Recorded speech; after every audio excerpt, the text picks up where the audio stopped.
15 யாராவது படிச்சிங்கன்னா 12லேருந்து கொஞ்சம் படிங்க.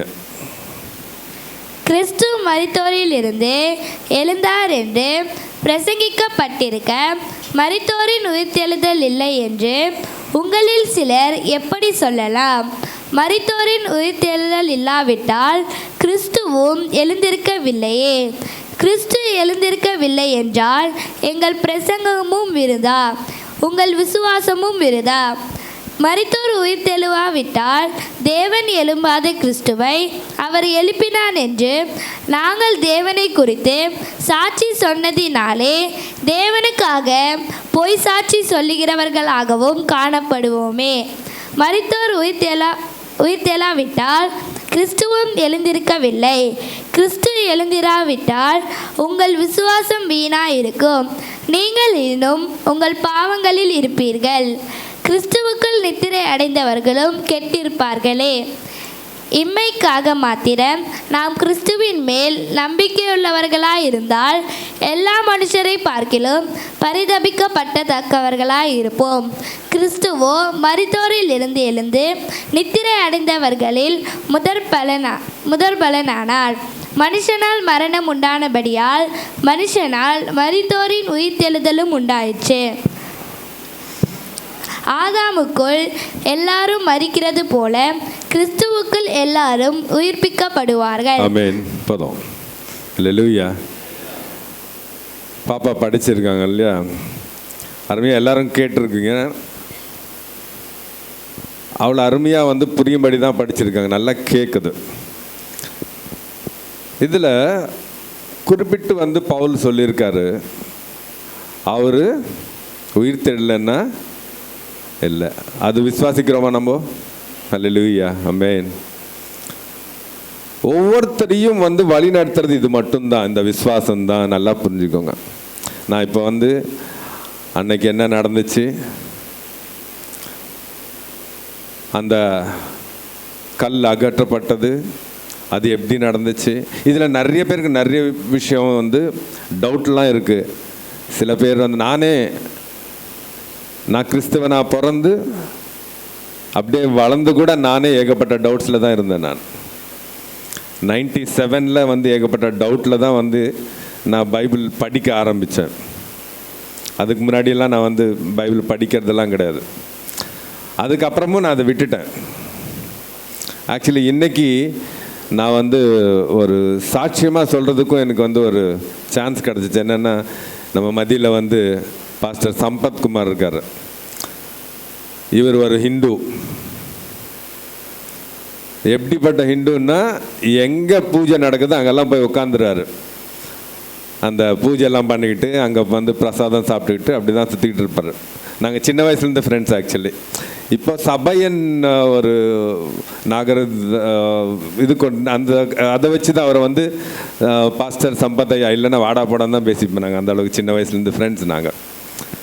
ஸோ அப்படி இருந்தவர்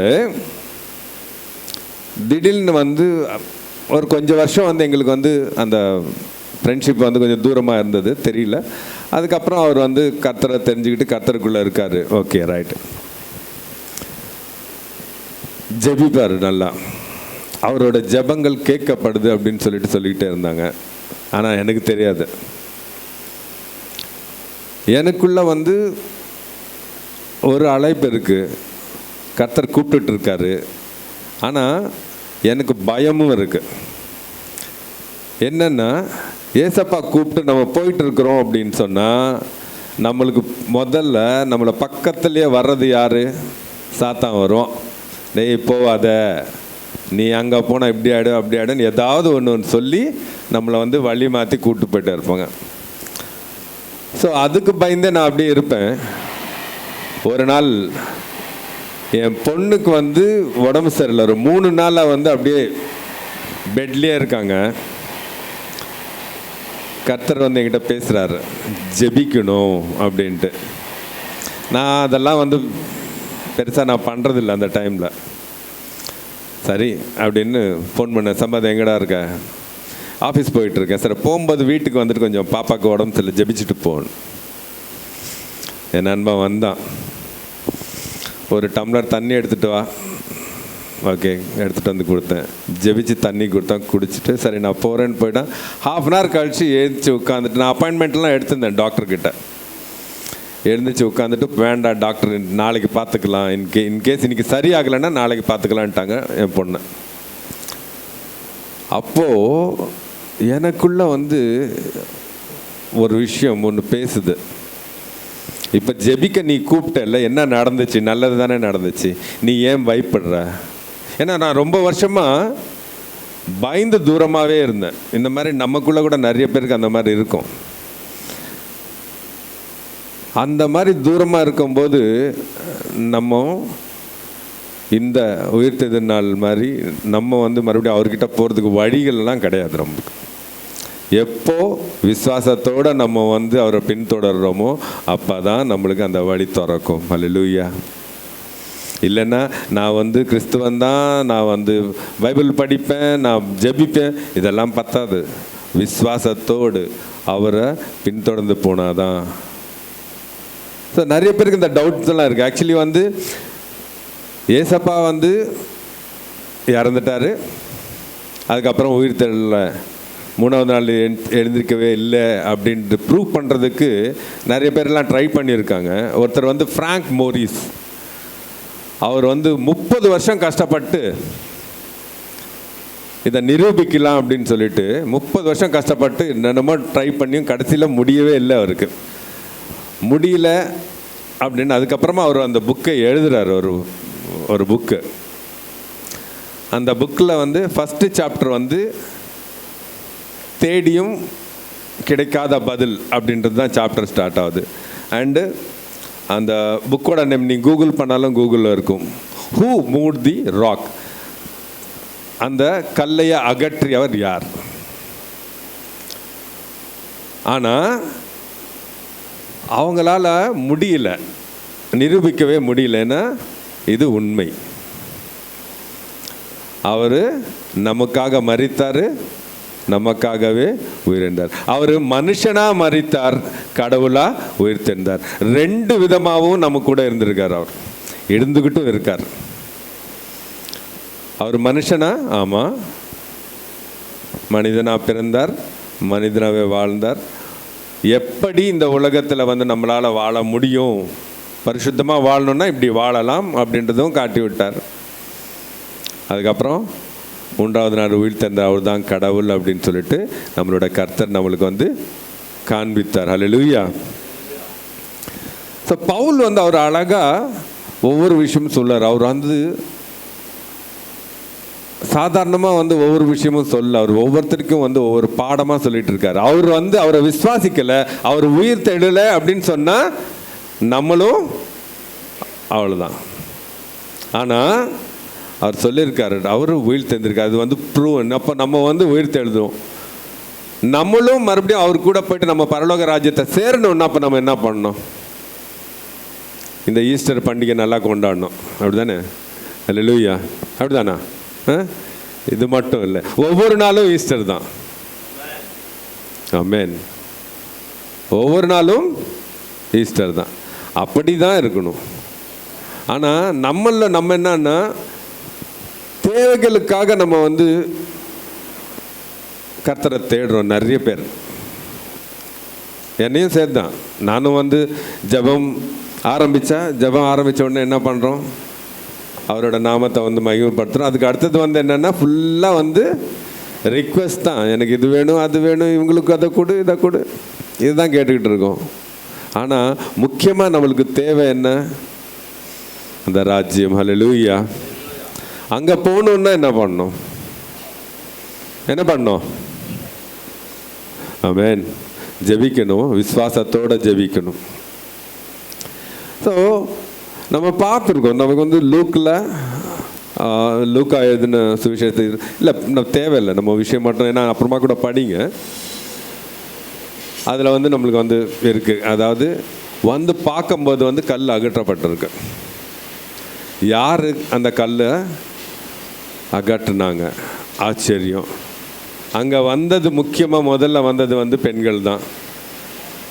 கரெக்டா? ஸோ பெண்கள் தான் அந்த வீட்டுக்கு மூலாதாரம். அவங்க தான் வந்து பில்லராக இருக்காங்க. நீங்கள் எல்லாமே அதுக்காக வந்து ஆண்கள்லாம் கோச்சிக்காதீங்க, நானும் அதில் தான் வருவேன். பெண்கள் ரொம்ப முக்கியம். என்னென்னா, ஏன்னா இப்போ இருக்கிற உலகத்துக்கு இப்போ நம்ம வந்து ஆண்கள் ஓடிட்டு இருக்கிற விஷயங்கள் வேறு, பெண்கள் செய்ய வேண்டிய காரியங்கள் வேறு. பெண்களுக்கு தான் முழு பொறுப்பு இருக்குன்னா, பிள்ளைகளும் வந்து பெண்கள்கிட்ட தான் வந்து கேட்பாங்க, அம்மாக்கள்கிட்ட தானே வந்து கேட்பாங்க, அப்பா கிட்ட டைரெக்டாக எதுவும் கேட்க மாட்டாங்க. ஸோ அந்த மாதிரி இருக்கிற இந்த சுச்சுவேஷன்ஸில் வந்து பெண்கள் ரொம்ப முக்கியமாக நீங்கள் ரொம்ப ஸ்ட்ராங்காக இந்த விஷயத்தை எடுத்துக்கோங்க. ஏன்னா உங்கள் குடும்பத்தோட ஆசீர்வாதமே உங்கள் கையில் தான் இருக்குது. அல்லேலூயா. ஏன்னா நான் அனுபவிச்சிருக்கேன் என் குடும்பத்தில்.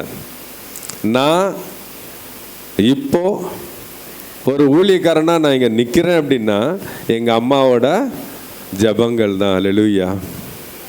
அவங்க மட்டும்தான் ஜெபிச்சாங்க என் குடும்பத்தில். எங்கள் அண்ணனுங்க இல்லை, வேற இல்லை, யாரும் இல்லை. எங்கள் அம்மா மட்டும் ஜெபிப்பாங்க.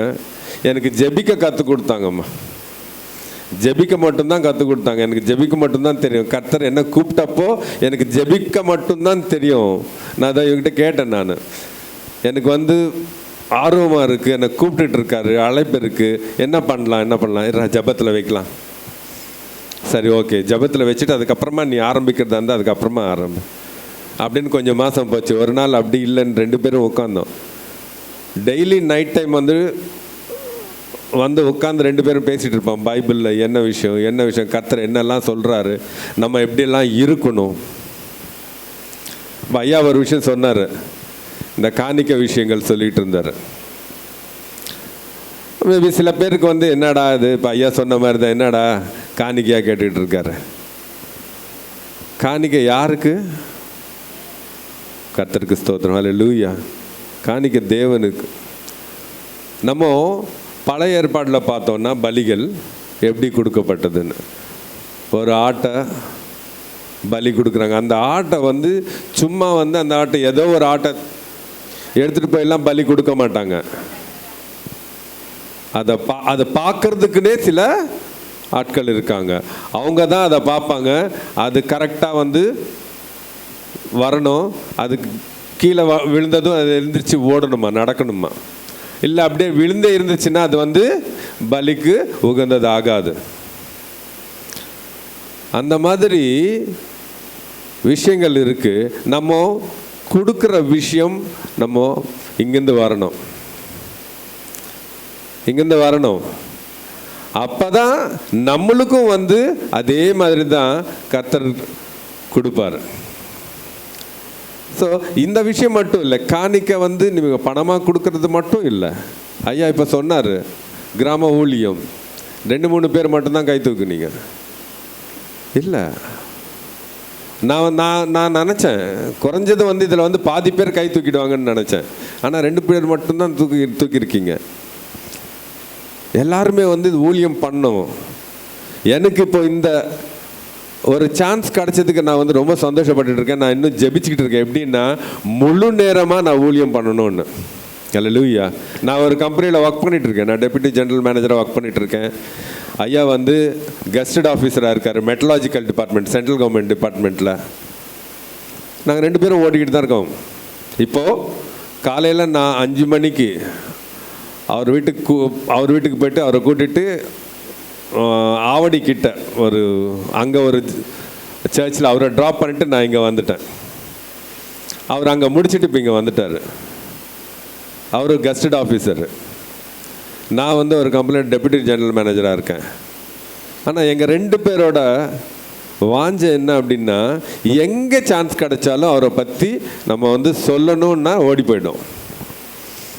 இங்கேருந்து ஓடுவார், KGF போவார், அங்கே போய்ட்டு ஊழியம் பண்ணிட்டு வர்றாரு. ஸோ அப்படி இருக்கும்போது நம்ம எல்லாருமே ஊழியக்காரங்க தான். ஐயா சொன்ன மாதிரி எல்லாருமே ஊழியக்காரங்க. ஒவ்வொருத்தரும் ஒவ்வொரு விஷயத்துக்கு பயன்படுத்திக்கிட்டு இருக்காங்க. அதுதான் முக்கியம். யார் எதுக்கு, ஐயோ எனக்கு என்ன பெருக்கிற வேலை மட்டுமா, அதுவே பெரிய ஆசீர்வாதம். எல்லாருக்குமே கிடைக்கிறது கிடையாது. எனக்கு என்ன காணிக்க பிடிக்கிற இதுவா, எல்லாருக்குமே கிடைக்காது அந்த வேலை. எத்தனையோ பேர் வந்து வரணும்னு பார்க்குறாங்க, முடியாது. அது அவரோட சித்தம் இல்லாமல் அதெல்லாம் நடக்காது. ஸோ நம்ம இந்த நாளில் அவர் நம்மளுக்காக வந்து மரித்தார், உயிர்த்தெழுந்தார். எதுக்காக மரித்தார், எதுக்காக உயிர்த்தெழுந்தார்? நம்ம பாவங்களை மன்னிக்கிறதுக்காக. பாவத்தை ஜெயிச்சிட்டார் அவர், இல்லையா? இந்த பாவத்தை ஜெயிச்சார். உன்னால் வந்து என் பிள்ளைகளை வந்து ஒன்றும் பண்ண முடியாது, நான் ஜெயிச்சு காட்டுறேன்னு சொல்லிட்டு வந்து ஜெயிச்சு காய்ச்சிருக்கார். இதெல்லாம் நம்ம வந்து புரிஞ்சிக்கணும். பைபிளில் வந்து ஒவ்வொரு விஷயமும் கொடுத்துருக்கு. அதை நம்ம படிக்கிறோம், ஆனால் என்ன பண்ணுறோம் அப்படின்னா, ஒரு ரொட்டீனாக ஏதோ ஒரு நாவல் மாதிரி அப்படி படித்தோமா, ஓகே முடிஞ்சிச்சு. ஒரு கதை படிக்கிறோன்னு வச்சுக்கோங்களேன், அந்த கதை வந்து முழுசாக ஒவ்வொரு விஷயமும் ஞாபகம் இருக்காது, அந்த கதை மட்டும் ஞாபகம் இருக்கும். ஒரு நாவல் இந்த மாதிரி புக்கெல்லாம் படிக்கும்போது இருக்காது. அந்த மாதிரி தான் பைபிளை படிக்கிறோம். அந்த மாதிரி படித்தா ஏறாது. ஒவ்வொரு வசனத்துலேயும் ஒவ்வொரு விஷயம் வச்சுருக்காரு நம்மளுக்கு. அவ்வளோ ஆழமான விஷயங்கள் இருக்குது, நம்மளுக்காகவே கொடுத்துருக்காரு. ஒவ்வொரு வசனமும் வந்து அவராக கொடுத்தது தான். தயவுசெய்து படிங்க. ஏன்னா உலக பிரகாரமான விஷயங்களில் தான் நம்ம சுற்றிட்டு இருக்கோம். இப்போ நம்மளுக்கு டைம் இல்லை. ஃபஸ்ட்டு நம்ம ஓடிக்கிட்டு இருக்கிறது பணத்துக்காக ஓடிக்கிட்டு இருக்கோம். எல்லாருக்குமே பணம் தேவை, அதுக்கு தான் ஓடிக்கிட்டு இருக்கோம். ஆனால் அதுதான் வாழ்க்கையா அப்படின்னா கிடையாது. அதுதான் நடத்துமா நம்மளா? கிடையாது. நம்மளை நடத்துறது என்ன? அல்லேலூயா, அல்லேலூயா. கொலசி 2:14-15 படிங்க.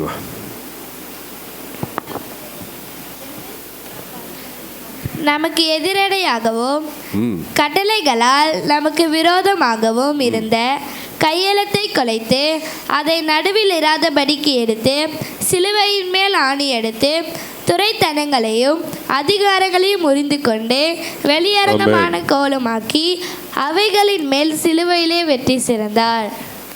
அல்லேலூயா. எங்க வெற்றியை கொண்டார்? ஸோ ஒவ்வொரு விஷயமும் கொடுத்துருக்கு. நம்மளோட பாவங்களை அவர் ஏற்றுக்கிட்டாரு, அதையும் ஜெயிச்சிருப்பா. அதை வந்து வெற்றி கொண்டாருன்னா அதை ஜெயிக்கிறதுக்காக, அது கூட சண்டை போடுறதுக்காகலாம் வரல. அதையும் மன்னித்து அதையும் வந்து ஜெயிச்சு, உன்னால் என் பிள்ளைகளை ஒன்றும் பண்ண முடியாதுன்னு காமிச்சு, உங்களுக்கு எல்லாருக்குமே வந்து நான் புது வாழ்க்கையை கொடுத்துருக்கேன், அதை நீங்கள் அருமையாக வாழ்ந்து வாங்க என்கிட்ட, நான் உங்களுக்காக நான் அங்கே இடத்த ஆயத்தம் பண்ணியிருக்கேன் அப்படின்னு சொல்லிட்டு அவர் நம்மளுக்காக சொல்லிட்டு போயிருக்கார். ஆனால் நம்ம மட்டும் என்ன பண்ணிகிட்ருக்கோம்? ஓடிக்கிட்டே இருக்கோம். எதுக்கு? அந்த இடம் வேணான்னு சொல்லிட்டு புது இடத்துக்கு ஓடிக்கிட்டு இருக்கோம். தயவுசெய்து இந்த நாளில் நம்ம நல்லா தெரிஞ்சிக்க வேண்டியதும், நான் ஆக்சுவலி வந்து இந்த இது அப்போஸ்தல் பவுலை பற்றி சொல்லும் போதே டக்குன்னு வந்துச்சு. ஏன்னா குட் ஃப்ரைடே அன்னைக்கு நான் என்னோடய சபையில் வந்து நான் ஒரு கெஸ்ட்டை கூப்பிட்டுருந்தேன். அவர் ஒரு கேள்வி கேட்டார், அப்போஸ்தல் ஆகிய பவுல் வந்து பெரியவரா, கிறிஸ்து பெரியவரா அப்படின்னு. கிறிஸ்து தானே பெரியவர். அவர் அதுக்கு வந்து ஒரு இது சொல்கிறாரு, என்ன அப்படின்னா 39 அடி வாங்கியிருக்காரு கிறிஸ்து. பவுல் வந்து 3 முறை 39 தடவை அடி வாங்கியிருக்காரு, அதனால் அவர் பெரியவர் அப்படின்ட்டு. அவர் அந்த கேள்வி கேட்ட உடனே நம்ம சம்பத் ஐயா வந்து அங்கேருந்து வந்து ஏசுதான் பெரியவர் அப்படின்ட்டாரு. ஸோ எதுக்கு நான் இதை சொல்கிறேன்னா, இந்த மாதிரி தப்பான போதனை செய்யறதுக்கு நிறைய மக்கள் இருக்காங்க. அதெல்லாம் நம்பி ஓடாதீங்க. தவறான போதனை நம்மளுக்கு சொல்லும் போது வந்து ஆமாம் இல்லை தோணும். ஆமாம், ஏசப்பா 39 தடவை தானே அந்த இதில் அடி வாங்கியிருக்காரு. இவர் 3 முறை இந்த மாதிரி வாங்கியிருக்காருன்னா, இவர் வந்து எல்லாருமே கொல்றேன்னு வந்தவர் வந்து கடைசியில் வந்து இவர் தானே எல்லாருக்கும் வந்து ஒவ்வொருத்தருக்கும் வந்து ஒவ்வொரு ஜாதிக்கும் வந்து எழுதினார், இவருக்கு கடிதம் எழுதினார், ஒவ்வொரு ஜாதியும் வந்து மாற்றினார் அப்படின்னு சொல்லிட்டு நம்மளுக்கு அப்படி தோணும். அதெல்லாம் சாத்தானோட வேலை தான் அப்படி செய்யும். அந்த மாதிரி போதர்கள்லாம் சில பேர் வருவாங்க, கவலைப்படாதீங்க, அதை பற்றிலாம் இக்னோரே பண்ணுங்க, அப்படியே ஓரம் கட்டுங்க. அந்த மாதிரிலாம் பேசுகிறவங்களுக்கு உடனே ஸ்பாட்லேயே பதில் சொல்லணும். எனக்கு ஆக்சுவலி என்ன ஆச்சுன்னா, என் சபையில் தெலுங்கு சபைன்றதுனால அவர் சொன்னது டக்குன்னு புரியல. புரிஞ்சவர் டக்குன்னு இவர் வந்து பேசிட்டார். நல்லதாக இருந்துச்சு, சந்தோஷமாக இருந்துச்சு எனக்கு. ஒருத்தர் அங்கே பதில் சொன்னாரன்னு. ஏன்னா அதை வந்து நம்ம என்கரேஜ் பண்ணோன்னா நம்மளையும் வந்து அந்த வழிக்கு கொண்டு போயிடும். நம்ம போக வேண்டிய வழி என்ன? பரலோக ராஜ்யம். அவர் நம்மளுக்காக ஆயத்தப்படுத்திருக்கிற இடத்துக்கு தான் போகணும். அதை விட்டுட்டு வேற ஏதோ தேடிட்டு போனோம்னா நம்மளுக்கு ஒன்றும் நடக்காது. அல்லேலூயா.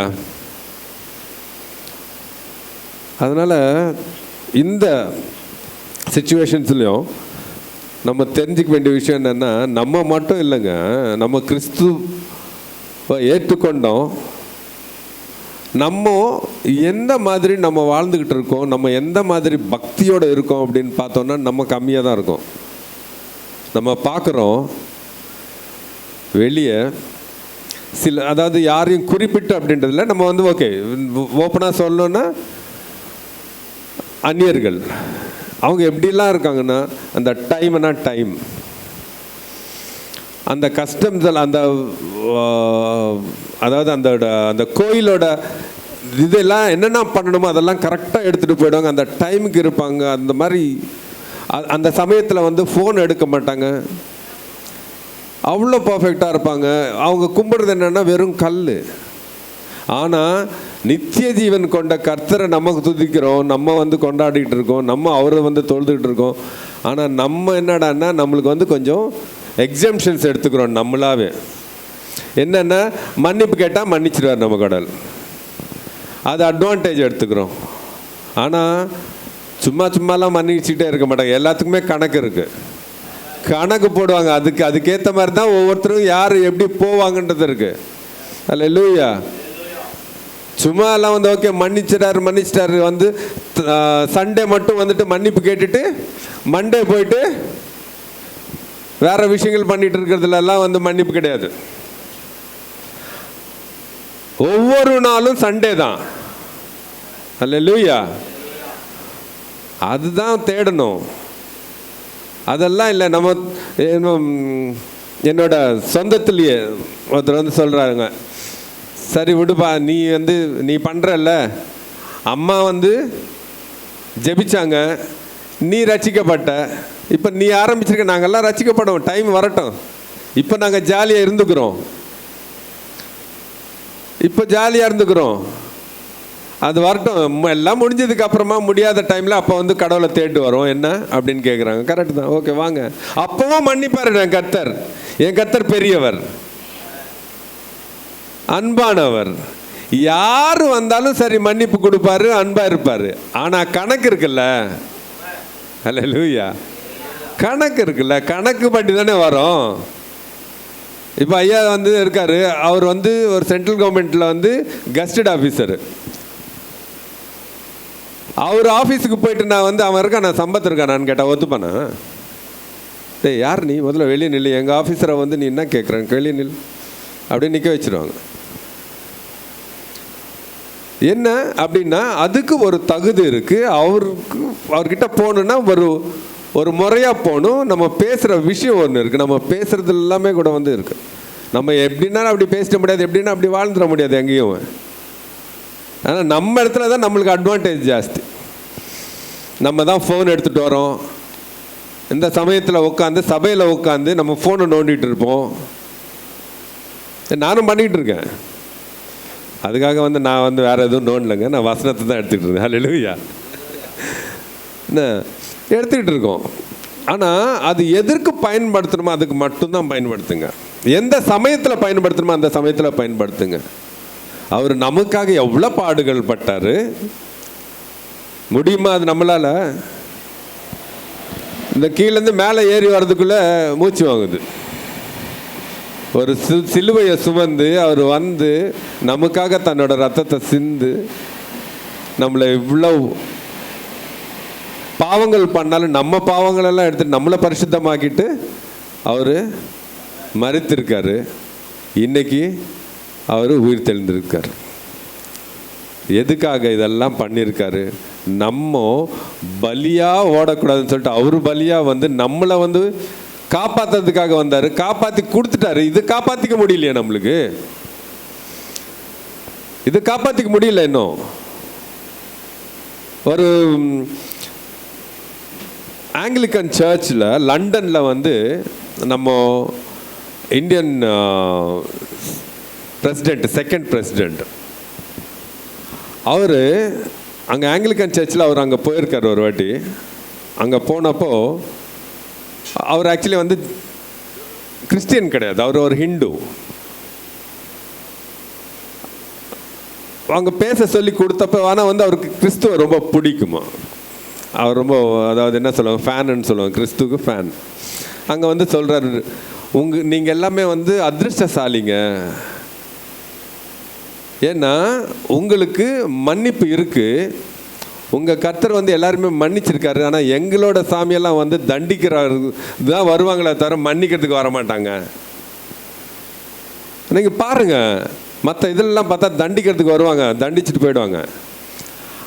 இன்னொரு விஷயம் என்னென்னா, அவங்க வந்து இறந்து போயிருக்காங்களே தவிர உயிர் தேடுதலை. உயிர் தெழுந்த ஒரே ஒரு அப்பா நம்ம அப்பா தான். அல்லேலூயா, அவர் மட்டும்தான்.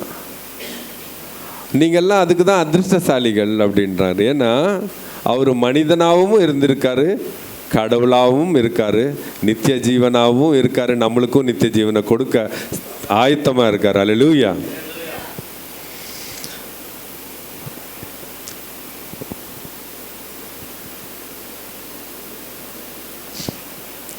ஹெப்ரி 2:13-14 கொஞ்சம். நான் அவரிடத்தில் நம்பிக்கையாய் இருப்பேன் என்றும், இதோ நானும் தேவன் எனக்கு கொடுத்த பிள்ளைகளும் என்றும் சொல்லியிருக்கிறார். ஆதலால் பிள்ளைகள் மாம்சத்தையும் இரத்தத்தையும் உடையவர்களாயிருக்க அவரும் அவர்களைப் போல மாம்சத்தையும் இரத்தத்தையும் உடையவரானார். மரணத்துக்கு அதிகாரியாகிய பிசாசானவனை தமது மரணத்தினாலே அழிக்கும்படிக்கும். என்ன பண்ணாரு? பிசாச அவரோட மரணத்தினால ஜெயிச்சிருக்காரு. அல்லேலூயா.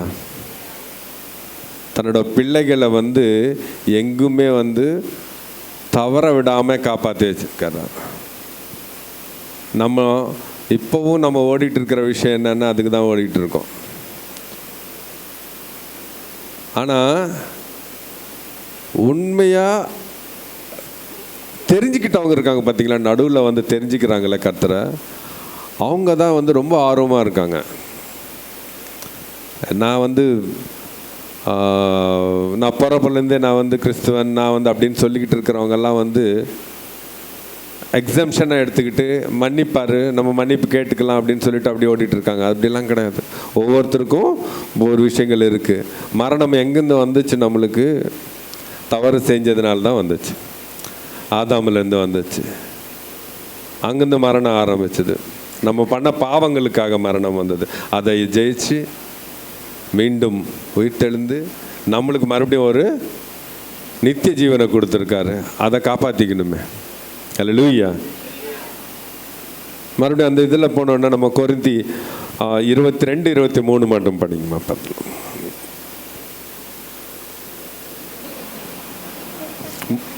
1 கொரிந்தியர். ஆதாமுக்குள் எல்லாரும் மரித்தது போல கிறிஸ்துவுக்குள் எல்லாரும் உயிர்ப்பிக்கப்படுவார்கள். கிறிஸ்துவுக்குள் எல்லாரும் உயிர்ப்பிக்கப்படுவார்கள். அல்லேலூயா. ஆதாம், அதாவது நம்ம என்ன பண்ணோம்னா, நம்ம கஷ்டப்பட்டு நம்மளோட சம்பளம் நம்ம வாங்கியிருக்கோம். என்னன்னா மரணத்தை வாங்கியிருக்கோம். பாவம் பண்ணி மரணத்தை வாங்கியிருக்கோம். ஆனால் கிறிஸ்துவுக்குள்ள படிங்கம்மா. ஆதாமுக்குள் எல்லாரும் மரிக்கிறது போல கிறிஸ்துவுக்குள் எல்லாரும் உயிர்ப்பிக்கப்படுவார்கள். அவனவன் தன் தன் வரிசையிலே உயிர்ப்பிக்கப்படுவான். முதற் பலனானவர் கிறிஸ்து, பின்பு அவர் வருகையில் அவருடையவர்கள் உயிர்ப்பிக்கப்படுவார்கள். போதும். ஹல்லேலூயா. ஸோ உயிர்ப்பிக்கப்படுறவங்க வந்து முதல் வரிசையில் அவர் இருக்கார். இதுக்கு அடுத்தது வந்து யார் யார் போகணுன்றதை வந்து முடிவு பண்ணோன்னா நம்ம எப்படி வாழ்கிறோன்றது தான் இருக்குது. நம்ம எப்படி அவரை பின்தொடர்ந்து போயிட்டுருக்கோம், நம்ம எப்படி இங்கே வாழ்ந்துக்கிட்டு இருக்கோம், நம்ம செய்கிற ஒவ்வொரு விஷயம் நம்மளுக்கு தான் தெரியும். ஆதாம் பண்ண அங்கேருந்து என்னாச்சு, ஆதாமெல்லாம் வந்து என்னென்னா தன்னோட தவறை ஒத்துக்கவே இல்லை. அவர் என்ன சொன்னார், அந்த மாதிரி தான் எல்லாமே நடந்துக்கிட்டே இருந்துச்சு. இப்போது நம்ம பாவங்களை நம்ம வந்து அறிக்கை செஞ்சோன்னா நம்ம மன்னிப்புக்கு கிடைக்குது, நம்மளுக்கு வந்து நித்திய ஜீவனும் கிடைக்குது. அப்போது நம்ம தொடர்ந்து பண்ண வேண்டியது என்னென்னா என்ன பண்ணோம், கேட்கணும். ஆமாம், இன்னைக்கு பாவம் பண்ணோம், சாயந்தரம் மன்னிப்பு கேட்கணும், நாளைக்கு பாவம் பண்ணோம், அன்றைக்கி நைட்டுக்கு மறுபடியும் மன்னிப்பு கேட்கணும். பண்ணாமல் இருக்கணும். அல்லேலூயா. இப்போ மன்னிப்பு கேட்டோம், பாவம் பண்ணாமே இருக்க ஆரம்பிச்சுட்டு இதோட பாவம் பண்ணாமல் நம்ம போயிட்டே இருக்கணும். அதில் சொல்லப்பட்டிருக்கு என்னென்னா, முதல்ல அவர் போயிருக்கார், அடுத்தது யார் அவர் வருகையில் யார் யார் அப்படி ஃபஸ்ட்டு செகண்டு கணக்கு தான். நம்ம பண்ணிகிட்டு இருக்கிற பாவம் என்னவோ அதுக்கேற்ற மாதிரி தான் நம்மளுக்கு வந்து என்ட்ரி இருக்கும். எல்லாமே ஓடுவோம். நம்ம ட்ரெயினுக்கு போச்சுன்னாக்கா, ட்ரெயின் வந்தால் நம்ம முதல்ல போயிட்டு ஏறணும், சீட்டை பிடிக்கணும் அப்படின்னு சொல்லிட்டு அங்கெல்லாம் நம்ம ஓடி போயெல்லாம் சீட்டெல்லாம் பிடிக்கவே முடியாது. அதுக்கு பிடிக்கணுன்னா இங்கே தான் பண்ணணும், இங்கே ரிசர்வேஷன் வேணும். அந்த ரிசர்வேஷன் வந்து தற்காலெல்லாம் கிடையவே கிடையாது, லாஸ்ட் மினிட்ல எடுத்துக்கிறதெல்லாம் கிடையவே கிடையாது. அதனால் ரெகுலர் புக்கிங் எடுத்துக்கோங்க, அழகாக பயன்படுத்திக்கோங்க. அல்லேலூயா. கடைசியாக ஒரே ஒரு வாசனம் சொல்லிட்டு நம்ம முடிக்கலாம். 2 பேதுரு 1:1 படிங்க.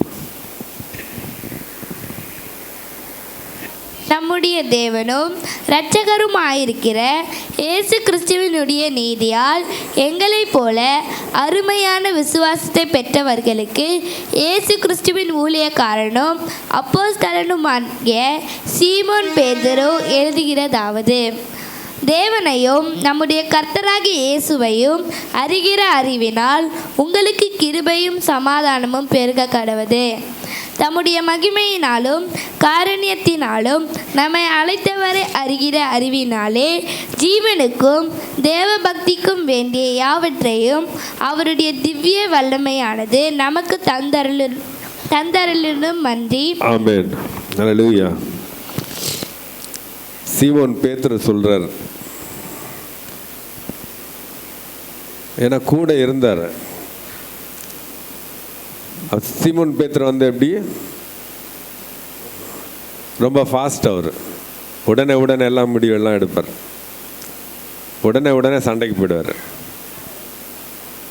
அவர் கூடயே இருந்திருக்காரு. அவரே சொல்றாரு, நம்ம ரட்சகர் யாரு? அல்லேலூயா. யாரு? அவரு நம்மளுக்காக மரித்து நம்மளுக்காக உயிர் தெழுந்து நித்திய ஜீவனை நம்மளுக்காக கொடுத்துருக்காரு. இதை நம்ம காப்பாற்றிக்கணுன்னா எப்படி இருக்கணும்? விசுவாசத்தோட அவரை பின்தொடர்ந்து இருக்கணும். அவர் கூடவே நம்ம இருந்துக்கிட்டு. இப்போது ஐயா வந்து கூப்பிட்டப்போ நான் மறுபடியும் அதுதான் வந்து யோசிச்சுட்டு இருக்கேன். ஏடா என்ன டக்குன்னு நானே வந்து ஐயா எப்போன்னு சொல்லுங்கள், முடிஞ்சால் நானும் உங்கள் கூட ஜாயின் பண்ணலாம் அப்படின்னு தோணிச்சு எனக்கு. செய்யணும். நான் போன மாதம் நான் அங்கே போயிட்டு வந்தேன், ஆந்திரா போயிட்டு வந்தேன் ஒரு வில்லேஜுக்கு. என் கூட வர்றதுக்கு வந்து யாரும் இல்லை, தனியாக தான் போயிட்டேன். அதுக்கு முன்னாடியெல்லாம் வந்து யாராவது வந்து பாஸ்டர்ஸ் என் கூட வருவாங்க, அவங்கள கூப்பிட்டு போவேன். அங்கெல்லாம் அவ்வளோ விசுவாசங்க பார்க்குறேன் வில்லேஜஸில். ஆனால் முழுசாக தெரியாமலே விசுவாசமாக இருக்காங்க. அவங்களுக்கு முழுசாக தெரியவே தெரியாது. ஆனால் அவங்களுக்கு என்ன ஒரு நம்பிக்கை அப்படின்னா, நித்திய ஜீவன் இருக்கிற ஒரே ஒரு கடவுள் யார் அப்படின்னா ஏசப்பா தான். நித்திய ஜீவன் இவர்கிட்ட தான் இருக்குது, வேறு எங்குமே கிடையாதுன்றது மட்டும் தெரியும். ஆனால் எப்படி என்னன்னு தெரியாது. ஆனால் வந்து பின்தொடர்ந்து வந்துட்டு இருக்காங்க வில்லேஜஸில். அவங்களுக்கு போய் சொல்லி கொடுக்க தான் ஆள் இல்லை. அது போன வாட்டி நான் ஒரு சின்ன வில்லேஜ், எல்லாமே வந்து லம்பாடிஸ்ன்னு சொல்லுவாங்கள்ல. லம்பாடிஸ்ன்னா எஸ்டிஇ அப்படின்னு சொல்லுவாங்க, அந்த மலைவாழ் மக்கள் அந்த மாதிரிலாம் இருப்பாங்க.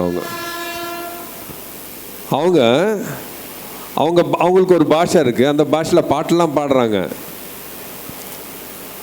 நாங்கள் போனால் அவ்வளோ வரவேற்புங்க. அவங்க சின்ன சின்ன குடிசைங்க தான் வீடுங்க, சின்ன சின்ன குடிசை, அவ்வளோ வரவேற்பு. வாங்க வாங்க. வீட்டுக்குள்ளே போகும்போது ஆனால் வந்து டக்குன்னு வந்து நம்மளுக்கு ஐயோ என்னடா இவங்க நம்மளை கூப்பிட்றாங்க என்னன்னு பார்த்தா அங்கங்கே வந்து இந்த பூஜைக்கு வந்து அந்த குங்குமம் இதெல்லாம் போட்டு ஃபோட்டோஸ் எல்லாம் போட்டு வச்சுருக்கு. ஆனால் நம்மளுக்கு வந்து அப்படியே நம்மளே ஒரு மனுஷன், ஒரு ஊழியக்காரன் தானே, ஆனால் என்னையே ஒரு கடவுள் மாதிரிலாம் வந்து அவங்க அந்தளவுக்கு வந்து கூப்பிட்டு போகிறாங்க. காலில் விழலாம் பார்க்குறாங்க. காலிலலாம் விழாதீங்க, எங்கள் அப்பா அந்த மாதிரிலாம் சொல்ல, நம்ம எல்லாமே ஒன்று தான்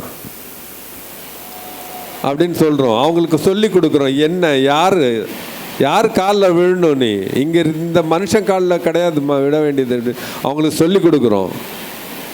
அவங்க சொல்கிறாங்க, அவங்களோட லீடர்ஸ் எல்லாம் அப்படி தான் சொல்லுவாங்களா, வந்து என் காலில் விடு, நான் உனக்கு ஆசீர்வாதம் கொடுக்குறேன் விடும். இங்கே அப்படி கிடையாது.